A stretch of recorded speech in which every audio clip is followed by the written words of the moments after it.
Hey guys, this is about a dream that I had last Saturday, and it took place up north where we lived in the Northwest Territories in a trailer when I was a young child, early childhood. There was a kid in my dream, and the parents were trying to improve my trailer because God knows what it would look like at this point. As a 45-year-old trailer, I'm sure it probably would need improvements if it was even still around. There was this kid in my dream, the daughter of these people in my dream, and it was a big reflection for me of my own inner child. And we were talking, and there was like a lot of transforming going on of like the structure of this kid's face. Our eyes locked in ways that were like really empowering. I felt like my relationship with my inner child was really intact and supported. And it was confirmation that a lot of the healing work that I've done, inner child healing, has improved my relationship with myself. As a kid, when I lived up there, I had a lot of dreams. And in my dreams, I was like this, like the way I am now. And since that dream last week, I've gone through like a myriad of symptoms. Like I've had neck pain and hip pain, and it's like moving down my body. And exhaustion as well, like just complete fog. I think my parents, they weren't as aware that I was like having all these dreams when I was a kid, and that we were all kind of brought together. Like I was like an only kid for a while with them, and I feel like we were brought together to, to heal. And I think that's really like, it deters people a lot. I think the word heal, I think like sickness, trauma, I think those kind of things they haven't really been normalized really. And when I was talking with this kid in my dream that represented like me and childhood in general, there's a certain like way that I take information in from people. It's like very intuitive. For example, my mom introduced me to this woman once in my early 20s when my mom was going through like very active codependency recovery, and my mom was like almost obsessed with it. She was always at meetings, always like going for coffee with people and sponsoring people eventually, and like I think it was almost like part of her overachiever personality, and I couldn't keep up with it. And anyways, like any friend of my mom's was a friend of mine, right? So I met this friend, and she had been in an accident, had reconstructive surgery around her jaw, had braces, had lost her husband because of this, accident, and ended up being a single mom. Like it wasn't like a loss like that, they divorced kind of thing. And so she was like really struggling financially. And that's why I think like she was in recovery. And like she had her kids, and she was in like housing, so she had like some financial relief, but I don't think anything can really relieve you of like the stress that you go through when you're healing from something that traumatic, right? And so when she was talking to me, she was apologetic because she had these braces and was like, sorry if I don't make sense. I'm just learning how to talk again with like my new jaw. And I was like, why are you apologizing for that? Like, that's totally understandable. And I understand everything that you're saying. You're doing great. But the way that I could hear her sentences being formed was like extremely moving to me, and it's not like I was like reading her mind, but like I could feel the frustration, I could feel the stress, I could relate, and even more than that, like working with kids, I honor the fact that like they are their own person, right? And it's so important for them to have, first of all, low stress, and to have someone to listen to them. No problem is too small when you're a kid, right? And even if you don't have that as a kid, like even if you go through your childhood and it's like completely dysfunctional. Like, you are still a child of the universe and you are still so loved, right? I think we forget that. And it doesn't matter if we forget that when we're very, very little, and it doesn't matter if we forget that because we go through a divorce or a trauma. But I think we forget that. And that's why I had these other two people that are clients of mine. They were in my dream and they were like trying to help me fix myself. Essentially, like myself, trying to help fix myself. And try to help facilitate my relationship with my inner child so that I can remember like how special I am and how precious I am. Which is a blessing. I feel very gifted to have that, and I'm very grateful to my dreams and dream guides. But listening to this child in my dream was just like that. Like there wasn't words like we talk now. It was obviously it was like dream language, but every message that was coming through was like, I felt very heard, and not from this body, but from that body. So it was like dream body that I like dream me that I am now was like finally meeting the child in me that was dreaming back then about me. If that makes sense. The song that comes to mind is The Child in Us, which is a song by Enigma. And it has some different languages in it. Sanskrit, Latin. It's a beautiful song. And it's very emotionally evoking. I'm going to show you just the album cover of it, so that if you want to listen to it. It's called The Child in Us. That's what it looks like, the cover. If you can see, it's not, my computer's not the best. See if I can just, there we go. It's a bit better. Might be backwards, I don't know. So, that song was written in 1996, and there's another song that comes to mind as well that was written just the year before called Children. And it's written by Robert Miles, who's like the Mozart of our time. And whenever I'm listening to YouTube, this song will come on. And it was uploaded on my birthday in 2011, this specific link. I also really love the eyes, because if you check out my website, cutelittlecrow.ca, I have a picture that's like this of my eyes, and I never realized it until this dream, so it was really interesting. But the eyes are the windows to the soul, right? So it's a very fitting image. That song came out in 1995, and he wrote that song out of sort of like a sadness.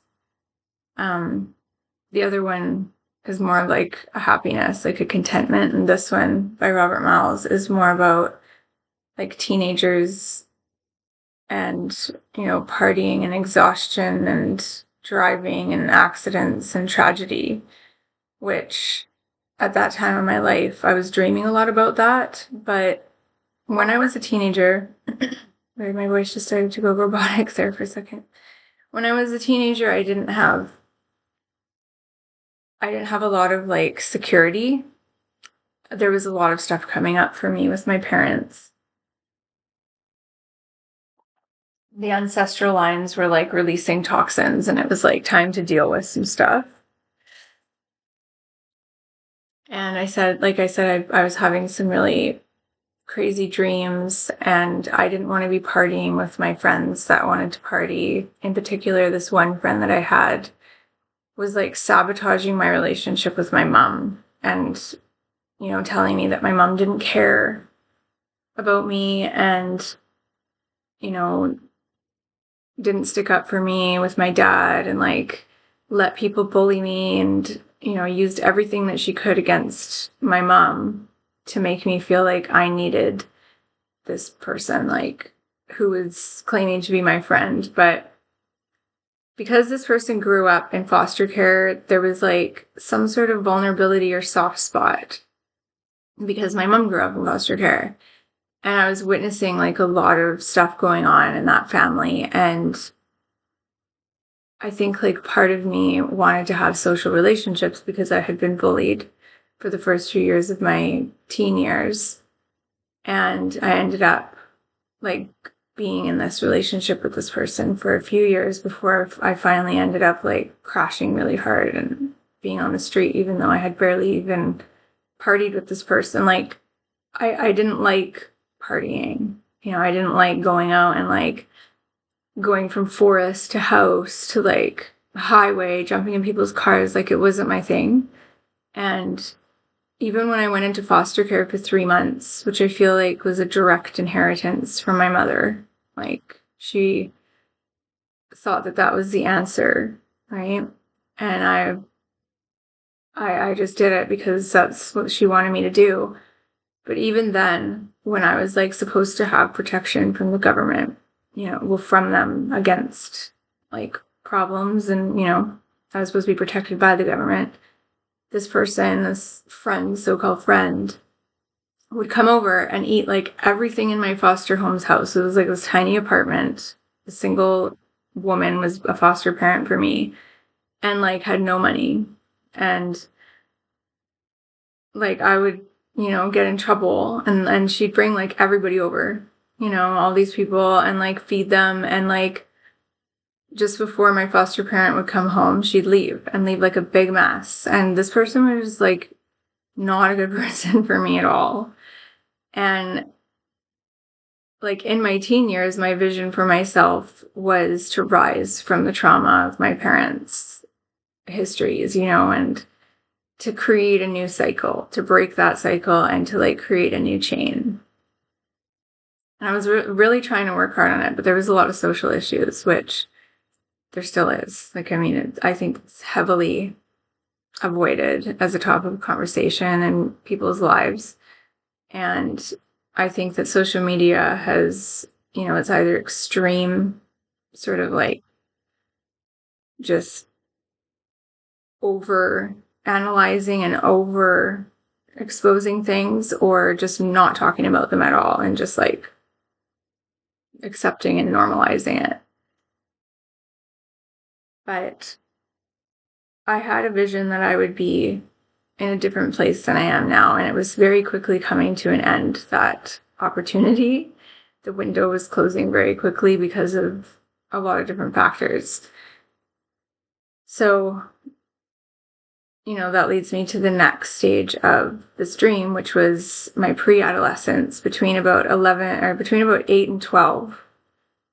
There was this period of my life where I was still kind of comfortable. There wasn't that many social complexes. Like, by the time I was 12, that was definitely happening, but there was still this like safe little buffer zone that I was in. And like in the dream, I was guided to the bathroom because I couldn't see very well, which was the case up where I lived. I didn't see well as a kid. I had some really like very odd vision issues, and in the Catholic school that I went to, I was forced to read, and that didn't help. Like, it just made things worse. But I could hear really well, and I had like a very musical ability, and like a very good musical ability, and I could dream, right? And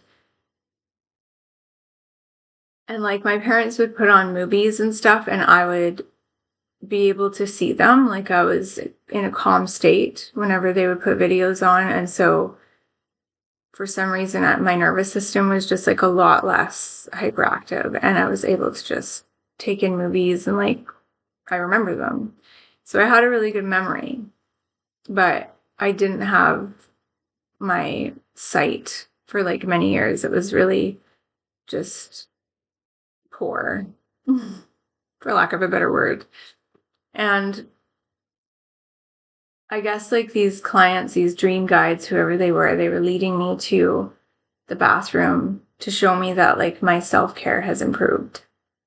They were like, here is a bathroom where you will not, feel claustrophobic, for one, because it was spacious. And I was really grateful for that, because my hair started to look really weird there.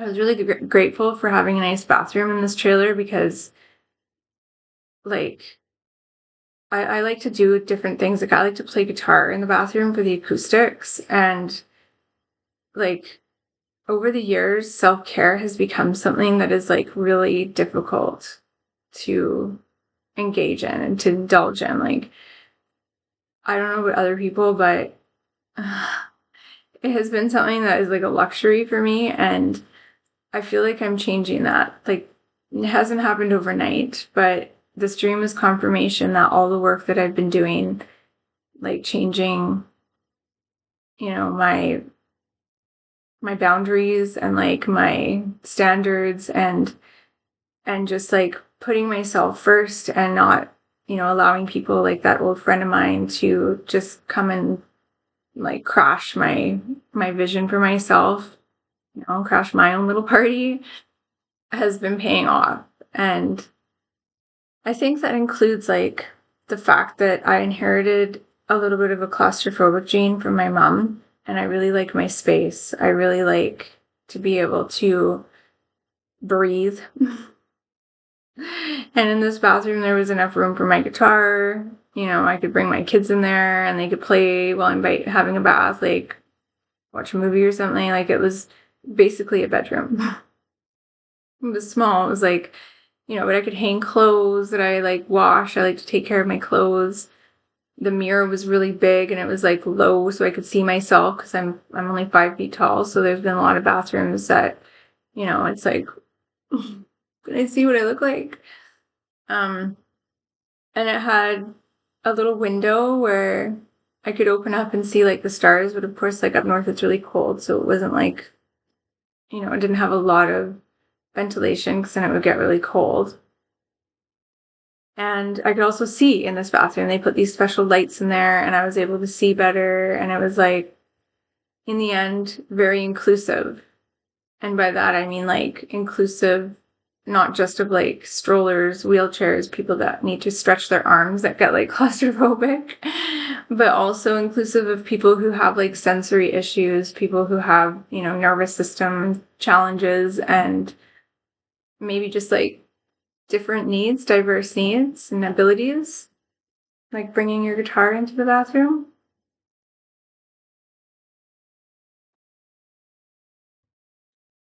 So they left and went on their merry way, and I could feel myself shifting into this new age of my life. Like, not new age, like the new age, new era, but like this new era of my own life, which was the teen years of my life. And so, as I went out of the bathroom, a little bit nervous about not being able to see, I noticed this picture of myself. It sounds like really, you know, self centered, but I think it was more of kind of like human advancement. And I mean by that, like, this picture was square and large, and it was like an Instagram photo that had been blown up, and it doesn't exist in real life, this picture. It was a picture that the universe took of me. And because I have nearsighted vision, it was really hard for me to focus on this picture, and I was almost like, is this me? And so I backed up a little bit because the hallway was, pretty tight quarters. And I got a good look at it and it was me, but I wasn't really quite sure what the message was from this picture. Like, why am I looking at this picture of myself? And then I realized that there were these subtle little movements happening in my lips mostly. Like my eyes, I seemed to kind of understand what the eyes were saying, right? Like the eyes are the windows to the soul. And I was like, I look very happy in this picture. Like between 8 and 12, I was definitely very happy, And I think maybe even a little naive because I didn't think that the trauma in my family lines, like I was talking about, would be triggered, right? I didn't know that somebody would come along and like use information about me that they knew to destroy my relationship with my mom, right? I didn't know that like the bullying that happened in my life that was chronic would eat away at me, this was a picture in a time in my life where I was still safe, where I was still happy, where I was still relatively okay, even though there had been some traumatic events in my life. And there was like losing my voice. There was a message in it for me, which I couldn't. I'm just gonna look up this camera here for a second here because it came into the picture. Okay, so even though I was able to make out what I looked like and the general message of like what was going on inside my soul was received by me, and I wasn't like struggling to look at this picture, I still felt like there was something deeper that I couldn't see just with like my naked eye. And there was this kind of like double negative that happened. So I was standing there, and then I was also standing in this like studio, and it's like the studio was behind me and the picture was in front of me, and I was like zooming in from the studio from somewhere, I don't know where. It was just like out in dream world, wherever I am in a parallel dimension of dreaming. And I was looking through one of these, okay? So I found this video today and I saved it because I've been having more dreams about like things that are hard to find. It took me forever to find this. This is like a type of camera that was used. I don't think I'm able to see this very well once it's all close there.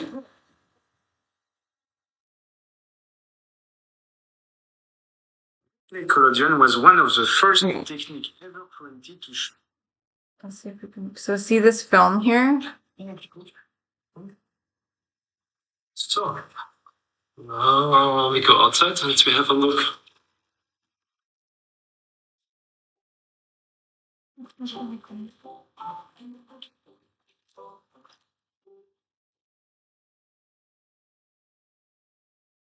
So that it was kind of like this kind of camera, but then there's another video I have to find one.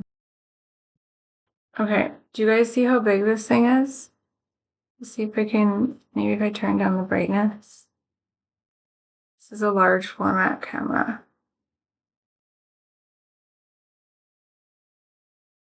Okay, like super big. And one time I watched this show of this documentary of like this high fashion photographer who was still using this kind of camera to shoot fashion photography. And these like negatives that were put into this camera were like huge. Like, I don't know, I would need to have help to like do this kind of stuff.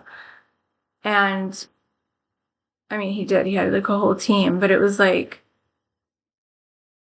I guess like growing up at that time era, 8 to 12, like I wanted to like explore like all kinds of different performance arts, but it seemed like the chronology of these different mediums were kind of like geographically unattainable to my generation unless you had like connections to those types of people. And that was sort of the first thing that I let go of, between 8 and 12. I was like, well, it doesn't seem likely that's going to happen. Up until about 12 years old, I was pretty unaffected by the things in my life that had happened to my parents. And at around 12, I experienced like a form of bullying that is not the kind you can just shake off like water off a duck's back. It was during my first year of high school, which was very important to me. And my parents did not know how to deal with this.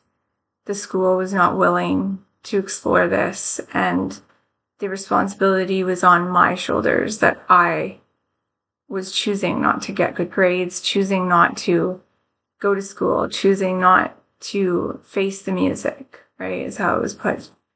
And I'm a very highly sensitive person, so of course that was like devastating for me. And my mom being like also a highly sensitive person, decided to try and get me some help, but knew that I would be very resistant because she could see that I had a very spiritual, like, part of me kind of thing. I was very stubborn, right? And these were like things that she could see were signs of somebody who is more into a different realm, right? And the first person that I was taken to was somebody who did past life regression. Now, keep in mind that, like, my grandmother and I don't have a relationship, and this was somebody that my mom met through my grandmother, because my grandmother started to meddle in my mom's business and say, oh, you should do this and you should do that. Because my grandmother is a very spiritual person and has, like, traveled the world. And so my mom met this person that my grandmother suggested, and my mom and dad actually did some counseling sessions with this person, like holistic therapy, not clinical. And they really liked her, and she facilitated some past life regression therapy with me and guides, like spirit guides. And it was too much for me because it brought back all of my homesickness from, like, up north, all of my dreams and everything that I left behind, and just the state of, like, shock and panic that I had coming into this world. And so we went from past life regression to yoga in, like, one session. She suggested, well, why don't we try some yoga, and maybe that will, like, help to regulate and calm you. And so I've been doing yoga ever since. And I still do past life regression, but she mentored me in a way that I could do it on my own. And I do it, a lot of it, through dreaming, because it's just safer for me. And it's exhausting. So I just prefer to do it on my own. Though we had a relationship that lasted until she passed away not too long ago. And, you know, it became a meditative practice for me to do past life regression just as much as meditation. And, you know, I definitely credit her for that. But this all started at about 12, and I think it's what kept me going. It's what saved me. It's what kept me, like, stable enough that I didn't, you know, completely lose control. But I was definitely starting to, you know, downward spiral at 12. And the message in this photo that I was looking at through this box, right? Like this box of time, I think it was, like, just the lens, right? Like the lens of the universe sort of thing. I was looking at it and zooming in from far away, but I was still standing there, you know? And it's just one sort of viewpoint, I think, of self, of the universe, that can be a little bit easier to deal with things from, because you're not, like, in the actual, like, crisis, or you're not in the actual, like, shock or trauma or pain. And it was a very gentle experience. So besides my eyes, the windows to the soul being highlighted, there was this smile that was slightly stretched across my face. And I was studying it and, like, just trying to get this message from this photo, just shifting ever so slightly every, like, moment. There'd be, like, just a little subtle shift in my smile. If you've ever seen, like, these, hold on. That took me a while to find. Okay, so have you ever seen one of these?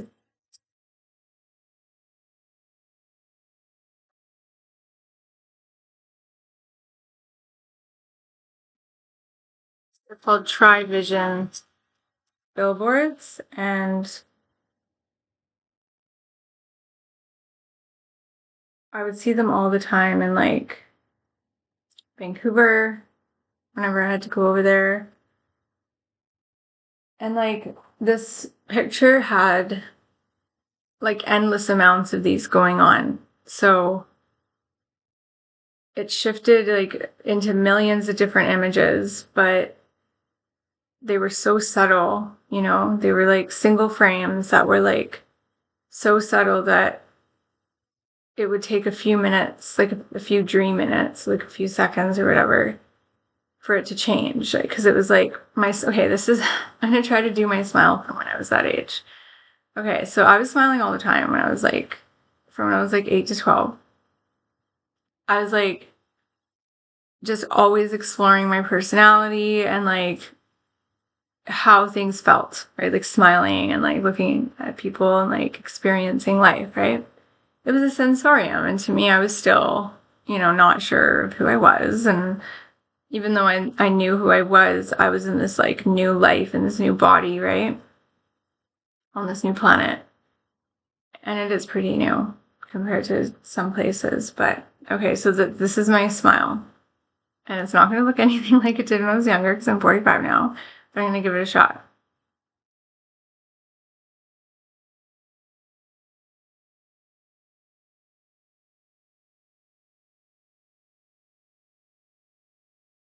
Okay, and that's what I was doing. I was just smiling. I was just like this direct freeze frame, but there was so many of them that they were like slightly changing on each side. And this is something that I would do. Like I would be curious about like why we're different on each side and like psychoanalyze all this stuff.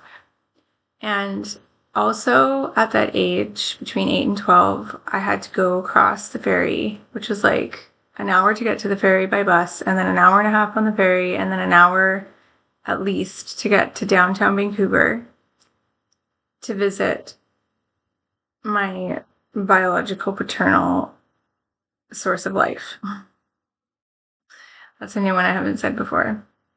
And I didn't like doing it. And I only did it a handful of times because it was never a good payoff. I never felt included, and it was exhausting, and I was young, and I didn't understand why he didn't just pick me up at the ferry terminal, and I didn't understand why he didn't just pay for everything for me to get there.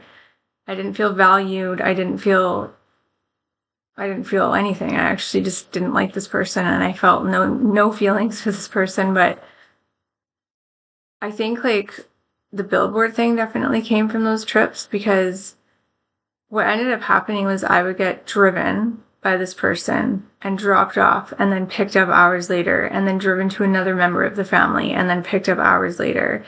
And often these family members were part of like what I consider to be a very unsafe organization that, believes that they know the truth and nobody else does. And I'm not saying everybody in that organization does, because I've met people in it and I joined it at one point in my life and I gave it a fair chance. And my grandfather and I were very close, and he was the one who ended up bringing that into the family by remarrying somebody who was in this truth. And so because of the estrangement between me and him over the years and how I was treated in it, I just know that it wasn't good for me. But nevertheless, I spent many of the hours that I was supposed to be visiting this guy that thought he was my dad just being passed around like a hot potato, right? Like, okay, I'll see you in a few hours. Here I am. We're going to drive to so-and-so's house, and then I'll see you in a few hours. So there was 4 main houses that I would be at. I would be at either his apartment, which is usually at like 11 p.m., but before that, I would be at either my married oldest half-aunt's house or my grandfather's house, where the other 3 unmarried women were, or my full aunt, my so-called father's full sister's house, who wasn't in this truth thing. And that was the 4 place. And she lived with her in-laws. So there was like, basically it was like being on a carousel ride. Every time I went there, it was just like, hop on again. Like, here we go pick another seat. And eventually it became a roller coaster. And from there, I just cut ties, because I was like, this was not how this is not how you treat your daughter. This is not how a little girl should be treated in a family. And I knew that, but obviously they didn't. So my relationship with my grandfather was the only relationship that I benefited from when I went there, and we were slowly estranged. He ended up with a lot of different like health issues, and I got to say goodbye. He was very happy that me and my son showed up in the hospital, and my son was 4, and I know that he knew. Like, he knew that I knew that he knew that I was unraveling a lot of this trauma, and it was like a sweater. It was like I pulled on this sweater and it was unraveling, and nobody could do anything about it. It was done. It was a done deal. It was happening, and there was no stopping it. And like I just kept on pulling and pulling and pulling. And he had just had, like, I think his last major surgery that his body could handle, and it was like right downtown Vancouver. And I think that I had like a really beautiful cleansing at that point. It wasn't like closure. It wasn't like, sealing anything off or anything like that. It wasn't a procedure. It was like a very tribal moment with my grandfather. It was like an offering and a blessing, as well as like a lot of grief, right? I have a picture of my son and him, and it's a very cherished picture that I have. I have very few pictures that have made it through the years of moving. But the ones I do are, I love them. So that whole area of my life was kind of covered in this 4x4 Instagram shot. The subtle ways that it was changing made it really difficult for me to understand the messages that were coming through, but it was confirmation that I have really looked after like this inner pre-adolescent, and that I've done a lot of pre-adolescent healing work. Just like I've done a lot of inner child healing work. And it was really heartwarming. And the view that I had, from this distance was a safe distance to really see everything without experiencing the trauma, without having more stuff come up, and without feeling any resentment, right? Like just a very safe distance to kind of just be exposed to it. I might add that at that age, when I was traveling back and forth to try and maintain these relationships that were very one-sided, I was really into fashion photography and advertising in magazines and just studying it. And I was trying to figure out, like, why a lot of the time. Why are these images the way they are? And I would end up like watching documentaries on people, like models and stuff like that. And I could clearly see past what was being shown. I could see that they had been put into a lot of situations with people that were not healthy, the way that I was being put into this situation with this entire family.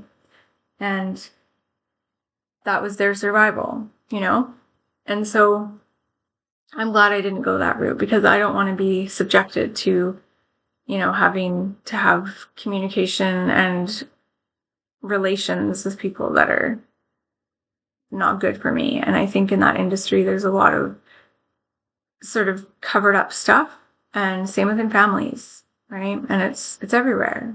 It's in everything. It's in, every business, every family. There's always things going on that end up, being too difficult sometimes for people to deal with in the real world. So that's why I think for me in my dreams, it's one of the things I've always done. I've always been curious about what's going on here in this world and in our heads, and, especially like children and adolescents. I think that's a time where a lot of things happen and people just don't either care or don't want to deal with it, or, in my case, like, it just wasn't an issue at the time. And, now they all just basically think that I'm the one who decided that, it's better for me to not be around them. And that's fine, right? That is what happened. So I did end the relationships. Okay, so anyways, let's move on from that sad tragedy. And, I'm really grateful for my mom. She started to get me help, right? So I started to get help, and by the time I was 15, and this relationship with this friend had basically like destroyed me. In a way, like, I think I just missed the fact that they were projecting their problems onto me. And like this person would like steal from lockers at the gym when we would go and work out, like at the high school gym. This person would like, you know, watch me. I would get arrested every time that I went out with this person as a teenager for having beer that I wouldn't even drink. Like they would dump it in front of me and I would be like, thank you. And but because I had it, right, I would get in trouble. And I don't think I, ever really went home like that inebriated. There were times where I did it just because I wanted to maintain my relationships with these people because I'd been bullied and I was like so grateful to have friends. But it was never something that I liked doing, And I think I stopped when I found out that all my clothes that I had worked for, because I worked in restaurants, I grew up in the restaurant business and I would sometimes work at restaurants. I did some modeling. There was some stuff that I did to make my own money. I babysat. I may not have been the most amazing babysitter at that time, but I made the meals and everything else. Just sometimes I would like have a boy over and that was probably not a very good idea. But as soon as something would go wrong in my life like that, I would stop it, right? Like it was just my boundary with myself was like, you don't want this, right? You're being influenced, like you're acting out of like fear of losing people's approval. You're holding on to people because you think it's all that you have. And even at the time, like I think I understood these relationship dynamics where like, I was with people that were very abusive. And so I never really got in trouble for anything. It's just everyone was concerned about me and nobody wanted to talk about why. Because from that generation standpoint, it wasn't their fault, right? And it wasn't about blame. It wasn't about like, well, my family wasn't doing anything about this or they're not intervening, they're not stepping in, they're not, early intervention is very important, right? But it got to a point where like all my clothes were stolen and sold to this consignment store down the road from my mom's consignment store. Because my mom had a kids consignment store and this woman bought their sister consignment store. My mom and her partner sold it to this woman and she started selling like high fashion clothing and like all of my stuff was in there. It took me 3 weeks to figure out where my stuff was. I came home and I knew that it was there. But I was like freaking out and my parents were freaking out and like I was freaking out and we were freaking out at each other. And I was like, how does anybody live in this world? And I was like literally skyrocketing with like just reactions in my body to like everyone and their logic and like, why are we in this world doing these things? Like nobody cares, But I didn't want to be a victim. So I went down to the place. And she called the police and she gave all the clothes, an estimate. Like she gave me an estimate for all the clothes and said I could have them back for like $175. And I was like, that is BS. And the cops were like, well, we can't just take them because you don't have your receipts, right? And at that time you didn't have phones, so I couldn't take pictures. And I was like, well, you should bring the people down that I believe took them here and she should talk to them. And they were like, well, we don't want to do that because that might cause like, violence in the store or whatever. And like, do you want them? And like, and I was like, well, I don't have $175, And I know there would have been options like you could pay monthly or we'll save them for you. Like I think she offered to save them, but I was like, ew, no, I don't want the clothes that got put into your consignment store that were stolen from me. And I can't even go into that consignment store. Like it's too much. It's still there. I know she felt very badly for me and I'm glad it's still there for her. I think, she's very careful now, but I don't understand how teenagers could walk into that store and do that to their friend. So that was when I ended pretty much my adolescent years. I was done. And my parents were not like giving me anything to cope with all of these problems with.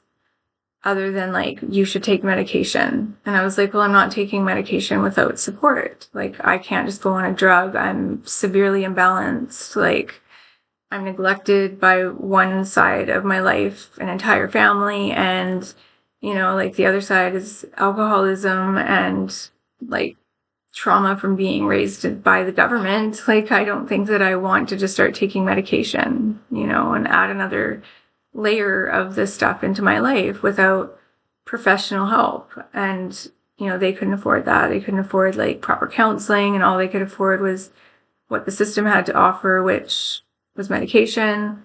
And I think my parents were trying to push for me to just leave home and just go live at like a mental hospital, because they felt it was very severe, which I agree. But every time that we would go into a meeting with like a counselor or a social worker, it was like I would just all of a sudden be mature and professional and sophisticated and be able to talk about everything. And they would just be like, we can't help you guys because she's perfectly fine. And that was really frustrating for them. And I didn't know how to tell them at that time that I loved them and they were the people that I felt safe with ever since I was a child. And the things that were happening to me in my life were driving me crazy. And it was coming out on them because I love them, and I, couldn't ask for better people to take my crap. But I was so emotional. Like, most days I couldn't stand up straight. I was dizzy. My nervous system was like upside down, and not only had I lost my social life, my parents also wanted me to like go get a job, right? They didn't want me to be home from school. And if I was going to drop out, I had to go get a job, which who's going to do that when they're scared of seeing like half the city of teenagers that has like, pushed me around? And I still don't work. I still work as a cleaner, very privately, and I don't show up to a place where people can see me because I'm very self-conscious about that. And I don't know why people do what they do in high schools. I don't know why, there's no support, for people that go through it and have, these challenges at home. I don't know why there's not more intervention. A race bullying campaign, any bullying campaign, Pink Shirt Day, that's lovely, but I haven't seen actual footage like of people dealing with it. I've never gone into a high school for any of my kids so far, or an elementary school where, I see active conversations happening about things that happen every day. I think like, because of how rampant it is, you'd hear people talking about it, right? Just like you hear people talking about what's happening in Hollywood. You hear people talking about Hollywood celebrities that are going through their crises all the time. I go to coffee shops and hear about it just by standing in line and getting a drink ordered and then, taking it back to my car and taking off with my daughter. Like, if we can't normalize having conversations about what's happening in reality and, not Hollywood, in our own lives that we live on a day-to-day basis, like, we're never going to change that, right? And I was lucky enough to have a counselor at that time when I decided that I was done with my friends, I was done with that school, I was done with those challenges, and I wasn't going on medication, and I was going to keep advocating for myself.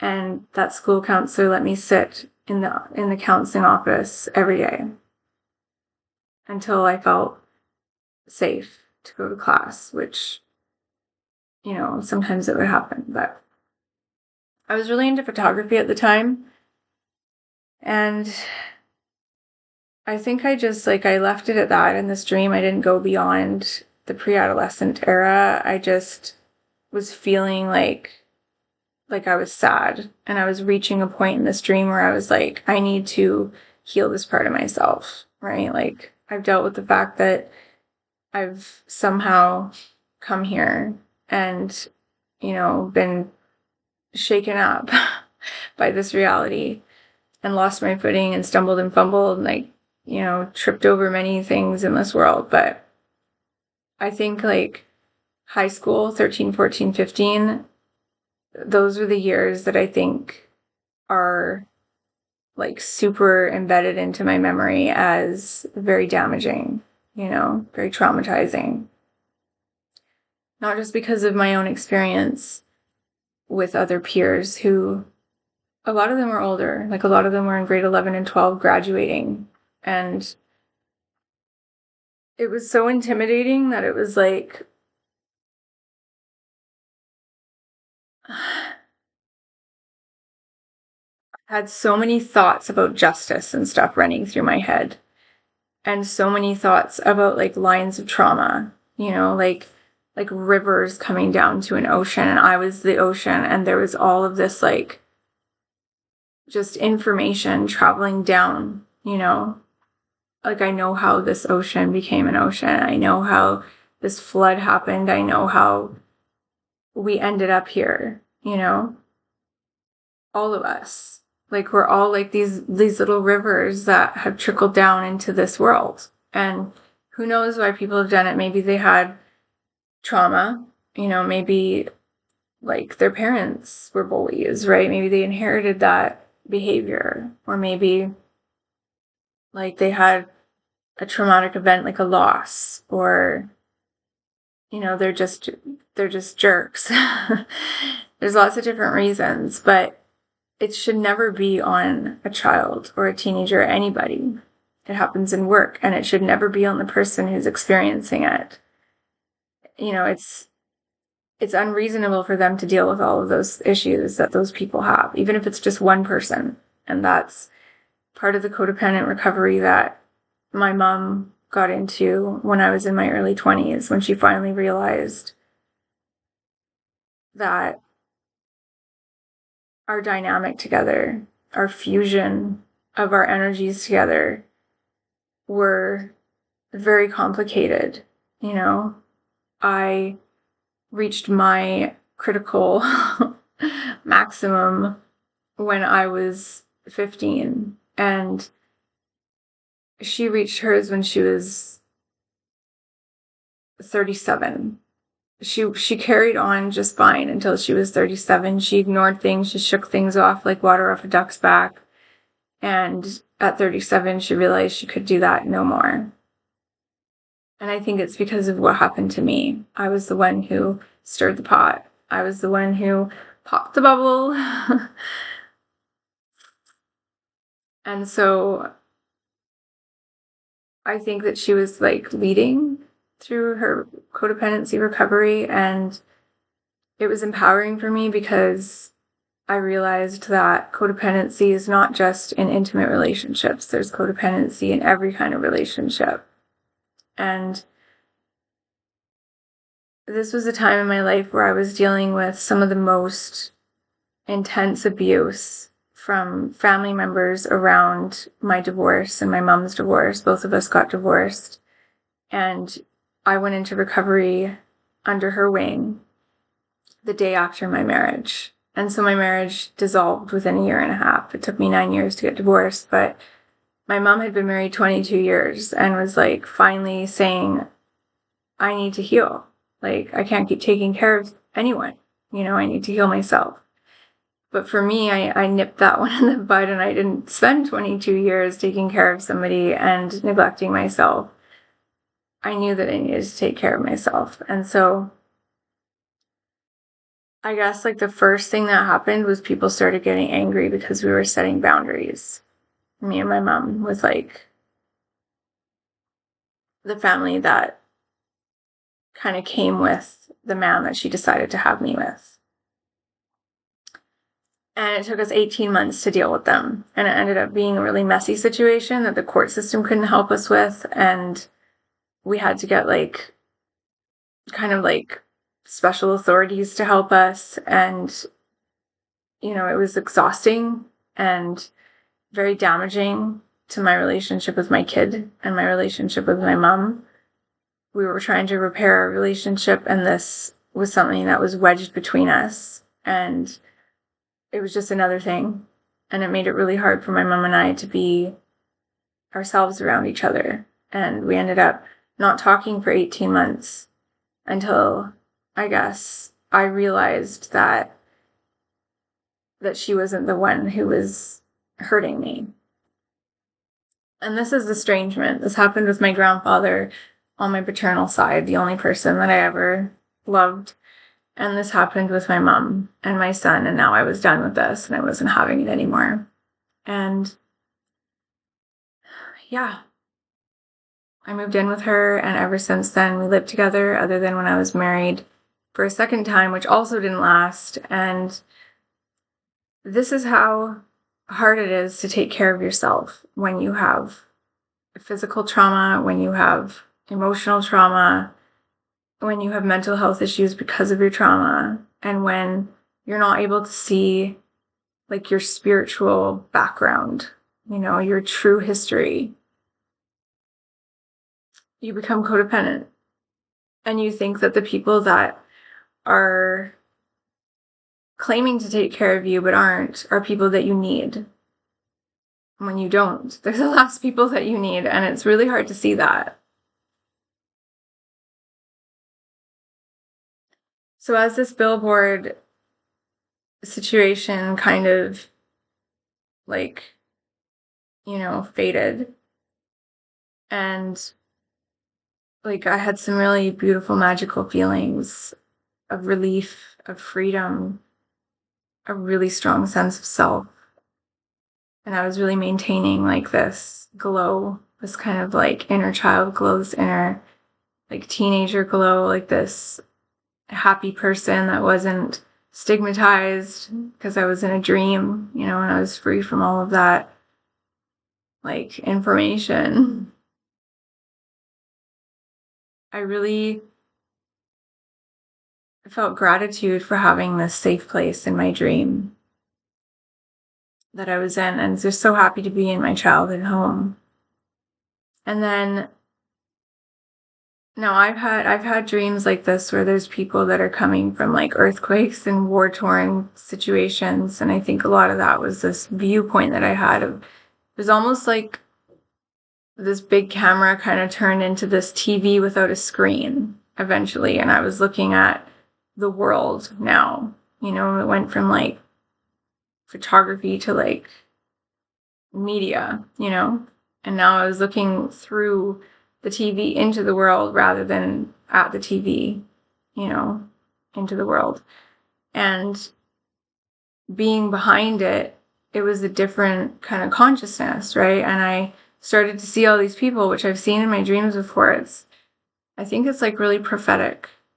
I think it comes in waves. I think it's having empathy and being like really intuitive about the kinds of people that are affected, right? The kinds of demographics of people that are like more vulnerable and like maybe like have been gravitating over lifetimes or over like different layers of consciousness and realities, into maybe the dream world, into maybe an afterlife, into this world again, right? But I always honor like the fact that they are also, very real to me. Like I honor that it's symbolic of the fact that I deeply care about people that are affected by things, right? On small scales like bullying, and on large scales like huge catastrophic events, which are happening. And I honor myself in that way too, that I am that kind of person, that I'm seeing this in a dream and there's a reason. And so as they're traveling, I kind of go to my clients who are dream guides in this dream, and I say like, what am I supposed to do here? Right? Like this is a big change. And they look, like scared. They all looked very scared. They had strollers, they had, there was not enough room in my trailer for all these people. My clients told me that they were scared of this platform that they had been on. Like my clients were on this platform, and it was like scaffolding, but it was more like a Hollywood movie. Like when you see people like in an industrial area in like movies like The Terminator, or I'm trying to think of another one. I don't know, like crime movies, violent movies, with like bad guys and good guys, just big weird staircases that lead up to like things that they're not supposed to know about. I don't know, like big vats of chemicals or whatever. But it's just it's just this one platform, and it's more like a lookout. So it's kind of a scary lookout, I gotta say. Like, it's not the Grand Canyon where it's all fancy. It was like, sort of like an at your own risk kind of platform. And I said, I'm not scared of this. Like, I'm not scared of jumping into darkness, and I'm not scared of like death, and I'm not scared of like, what could happen. I've done it lots of times. And they're like, but if you do it, it's just going to make everybody else really scared, right? And now I'm thinking, like, if you don't do it, you're just going to stay where you're at, right? So it's more of a psychological thing. It was more of like, if you don't face your fears and do the thing, then you're just going to stay where you're at, looking down at what you wish you understood, right? It's, of course, darkness is the unknown, the unconsciousness, and I'm in this like princess forest, and I'm trying to like, move past all of this stuff and be, essentially be the princess of this forest or something, right? Be my own forest, like fairy or witch, I don't know, whatever, dreamer. And so I said, I'm doing this. Like, I'm doing this, and I'll show you guys, like, I'll show anybody who wants to see that it's not that scary, right? And so I start to get ready, and I'm like more than willing to just do it. The sweater's been unraveling, and like it's gonna happen anyways. And that was my choice. But then my view changes again, and the platform kind of disappears, and there's this light around me, but it's like so subtle.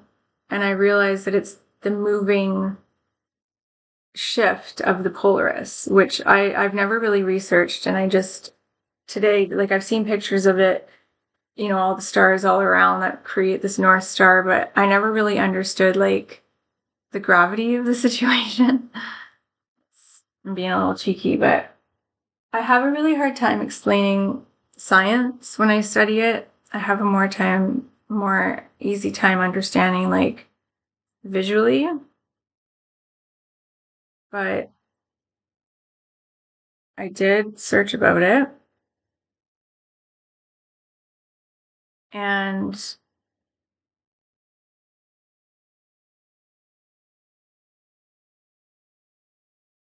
there's this whole like wobble thing. It's an axial precession, a cycle, 26,000-year-old cycle where the axis slowly wobbles due to the gravitational pull of the sun and the moon. Because of this shift, Polaris will not always be our North Star. In roughly 12,000 years, the star Vega will take its place. And then there's this like this whole diagram thing, and like apparently it's a 7-minute video that explains it, but the way that I was experiencing it was more of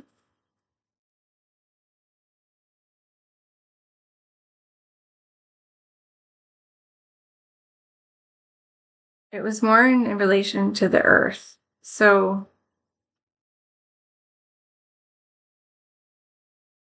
for me, like, my dreams come from a place that's not in this world. And it's kind of like this fog, kind of like a layer of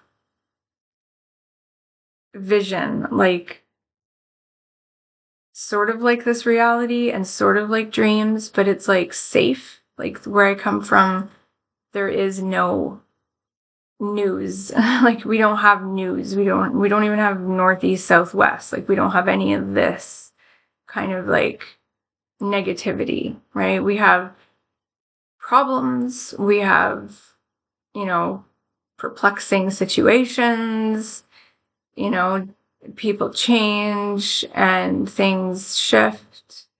But it's not like the sweater unraveling, if that makes sense. It's very much like being an architect. Being an architect, you have to figure things out for things to be stable and things to be safe and structurally sound. And in this world that I come from, where my dreams are usually coming from, which is home, that's what life is about, And everything else is pretty much the same. Like, there's life, there's death, there's birth, there's work, there's sore muscles. Like, we're kind of like human, but we don't have, violence and, all these other things that come from humans wanting to control other humans and animals and the earth, right? This is all quite new and quite shocking for me. And when I'm dreaming, I almost like, I don't like waking up. Like, I don't like waking up because I lose that again, right? I lose that safety. I lose that security. And I've lost my dreams before as well because of just being so overstimulated and having like people in my life that were overbearing.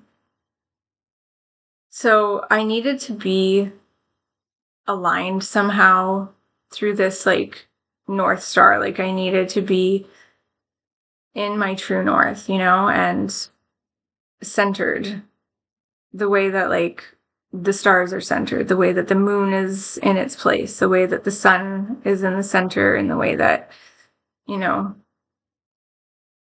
life is still going, right? And so I stood there and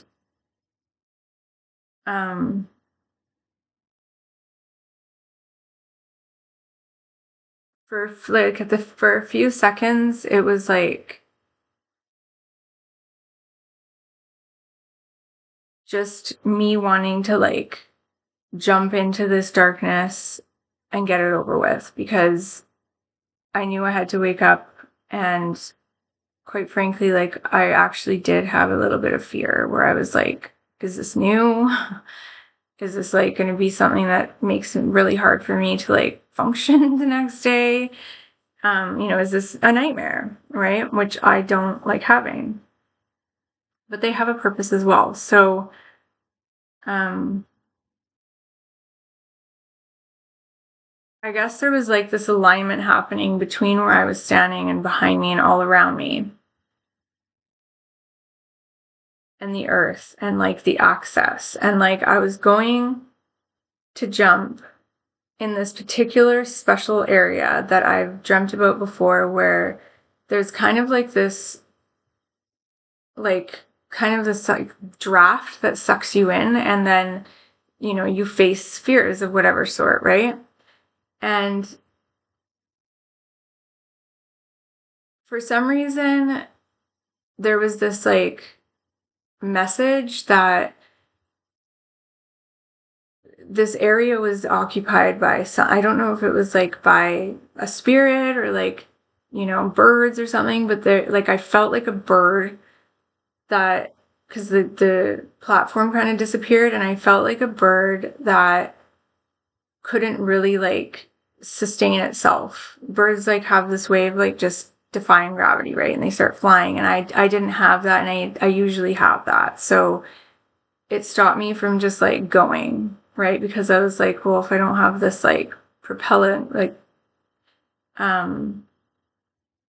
what's that word? Propulsion, right? Is that the right word that I'm looking for? Yeah, the generation of force to move or push an object forward. I didn't have like what I normally have. And when I stood there and kind of like consulted with myself and like was like, what do I do? Everything kind of like expanded for me, and it got really big, and these trees started to come towards me. And they were coming at me from like, I guess kind of like wherever they died. Like, they were trees, they were rainforest trees from like where I'm from, like the Vancouver area.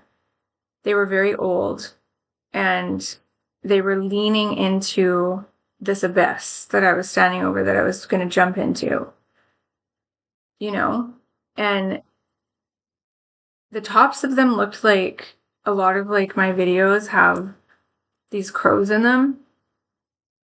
And these crows have chosen the side of a tree that I have across the driveway.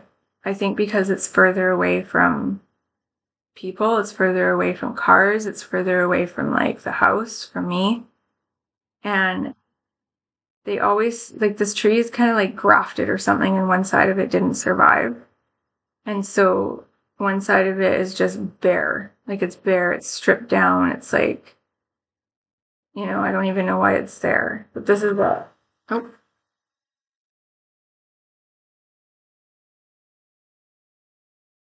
turn the brightness down for you guys. See if I can get a good shot of it. So do you see how like they're just like sticks? It's just like a stick, right? Probably have better videos of that tree.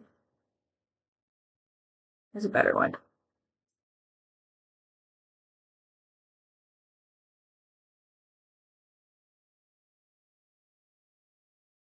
It's gonna fly over to this tree.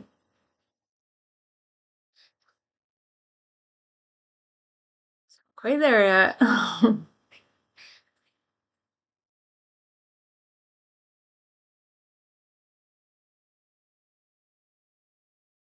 There it is. Very dry, right? And like very open.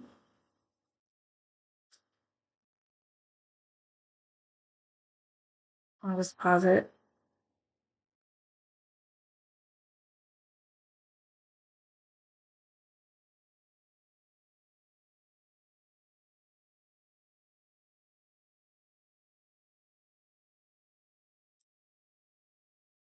I lost it. Where? Oh, here it is. Okay. So, anyways, it's hard to talk about and explain because as these trees were kind of like leaning into this abyss, I was processing the fact that they were old. Like they were so old. And I don't know why, they just got here and decided to cut them all down and build a city because they're never coming back. But they were so like full of power. I don't even know how else to explain it. Like, I really feel that, trees, like old trees, are like souls. They're part of life. And I feel like their consciousness is just as important, especially in dreams. Like, trees represent, forests represent, darkness represents this part of the unconscious that we don't have control over. We can't just bring back trees. We can't just rewind, we don't have, this is not our power, right? And I actually lived in North Vancouver for 18 months during that time of my life and was very connected to these spirits.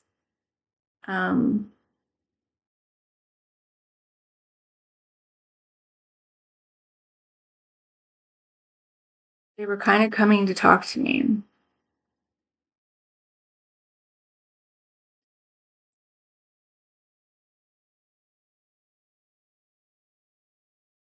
They were Douglas fir, Western red cedar,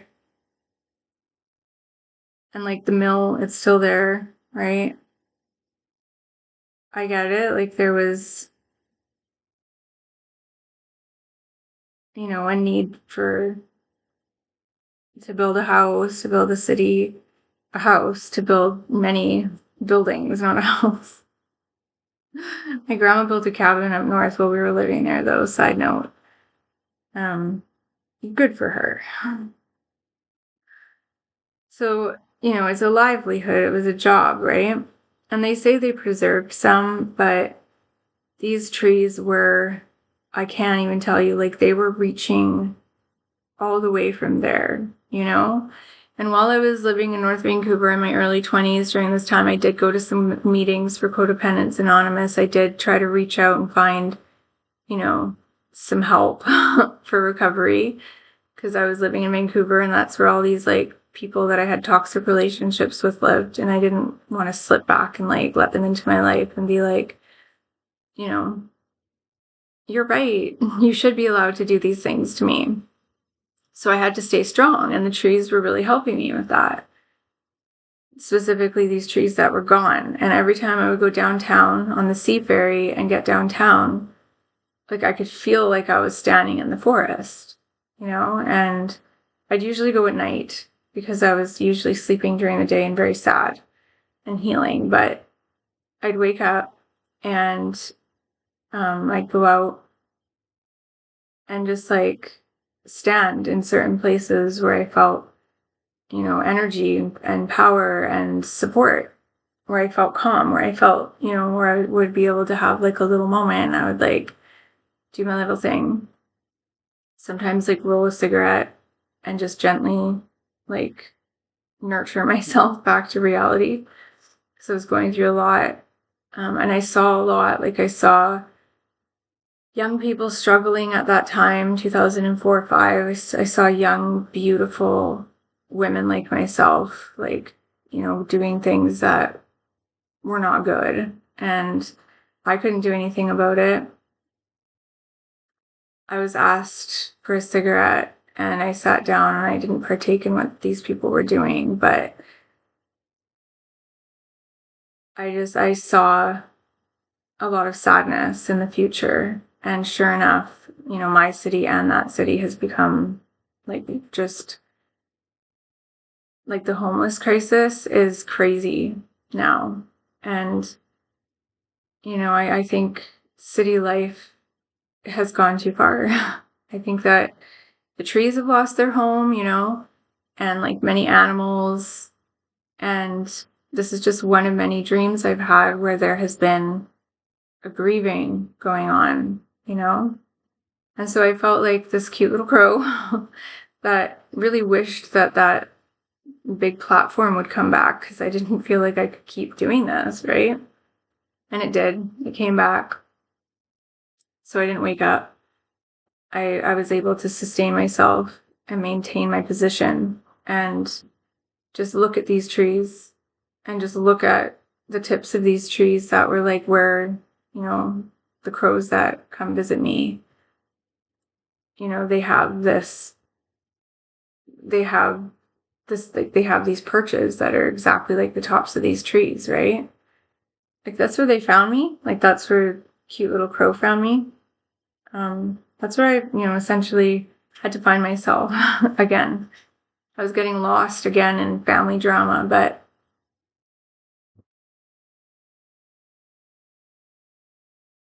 I mean, imagine what they would have been like if they could have just kept growing. It would have been absolutely amazing.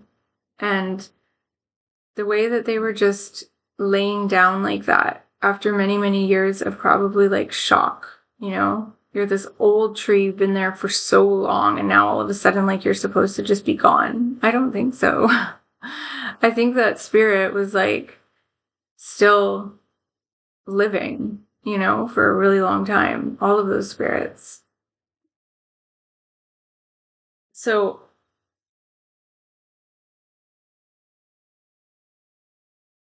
when nature is cut off like that, it's indescribable, right? And same with people. When teenagers, when people go through these times of their lives, these phases that are a part of development and they're cut off or they're like shut down or they're silenced, that's equally, it's like cutting nature off, right?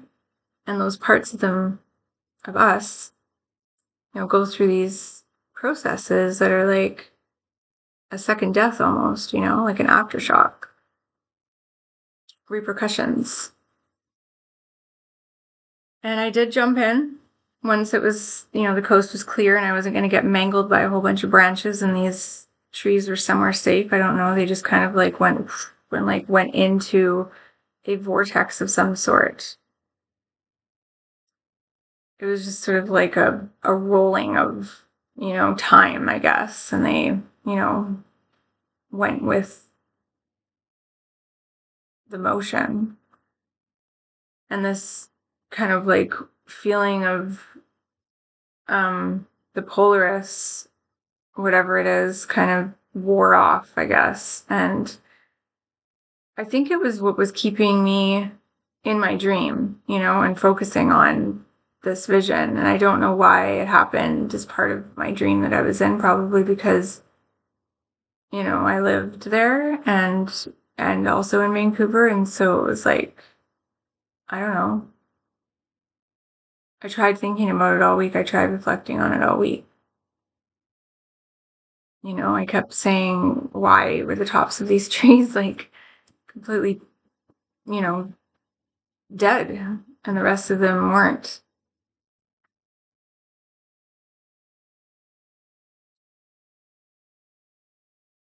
But nothing really came to mind other than like,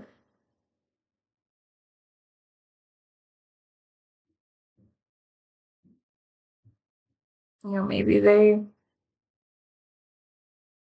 I don't know. See, like, I don't know. I'm gonna look it up. I guess the crown, this princess forest, it makes more sense now. The crown of the forest was blocked. It was blocked from higher ideals. And I think that, like, what happened was these people that came and cut down these trees took a lot more than they should have. It was okay that they wanted to do some pruning and, like, make it more habitable for people. But I think what happened was they just destroyed the root system, right? And I think it's affected the root systems of many families. And our bodies are like families, right? Fingers are family, these are family, like our hair is all part of the family of ourself, right? All the parts of ourself can be seen and can be felt and can be identified in dreams. There was a lot of family trauma in my family in that area of the world. They were all raised there. And, maybe it's time to let that all go. But also important to acknowledge what happened to these trees, right? So that's, a symbiotic relationship. That's a relationship with the biodiversity of my culture and, myself. And I think that was a really big one. Of course, I was safe when I jumped in. I was safe. And, I had a conversation with like some elders, perhaps like it was the trees, spirits, or whoever it was. I was very respectful that it was their territory. And I asked them if it was okay that I was there, because I always do, and said that I just wanted to show some people that it's not so bad. It's not so bad to face this kind of stuff and have these kind of experiences. If anything, this is the best place to do it, right?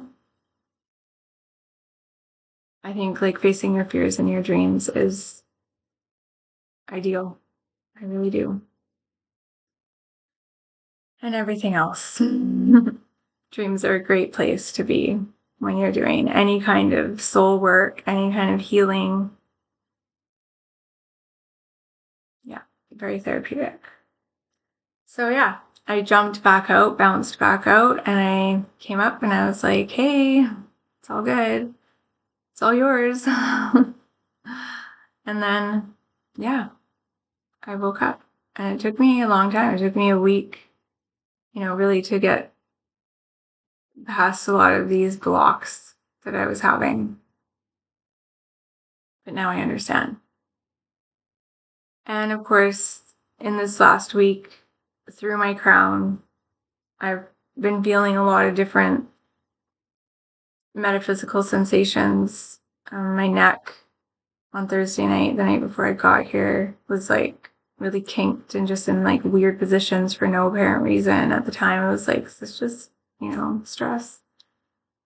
And it's moved into my hips and legs over the last few days, and now I'm feeling it like actually leave my body. A lot of toxicity, a lot of like tension, you know.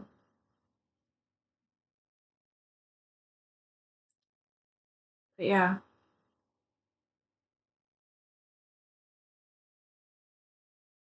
Time to stretch it out.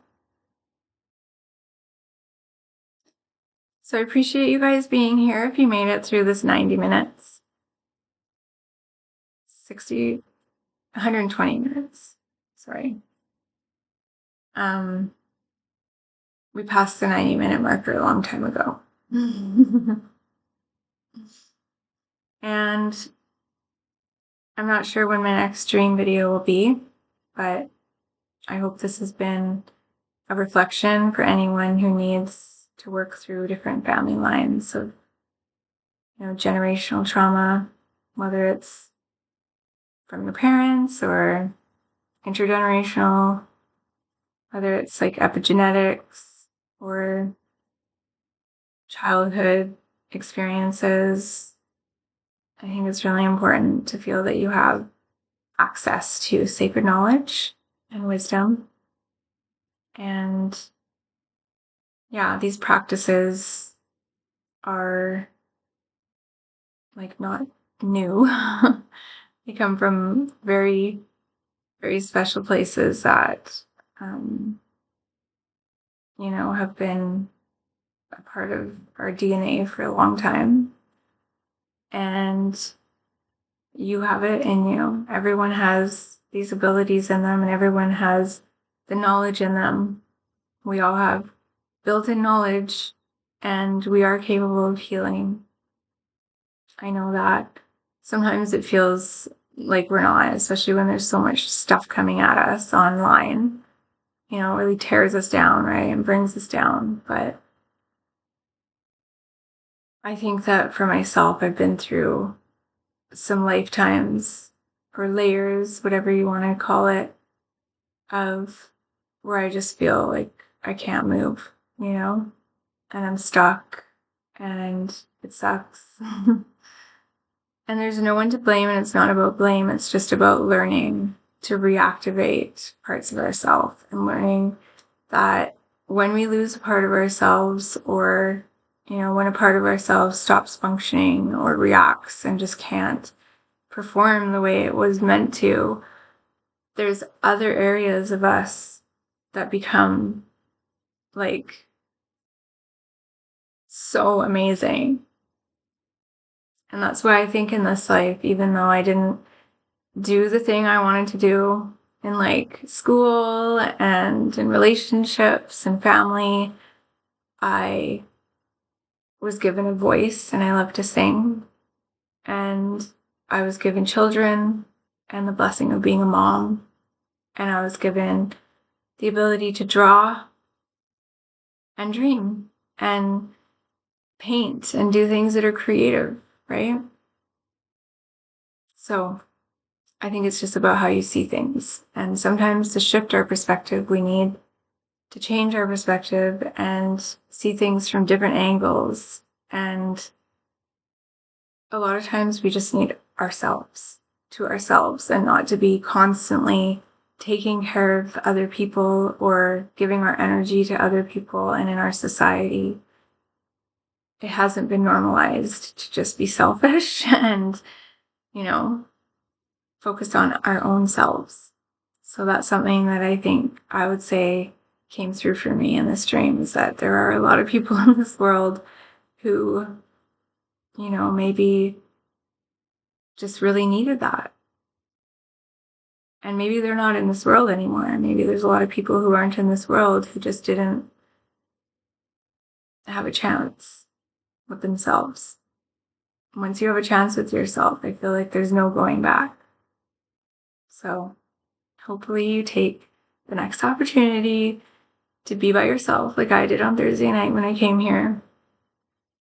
And if I didn't mention, I'm here looking after animals. My kids are here now, but if I hadn't taken Thursday night by myself to come here and sleep here and focus, I don't think I would have been able to make this video, and I wouldn't have felt these sensations that, even though they're not that pleasant, when I go stretch it out in 5 minutes, it's going to feel amazing. And you being here feels amazing. So thank you. And come back again soon. I love you.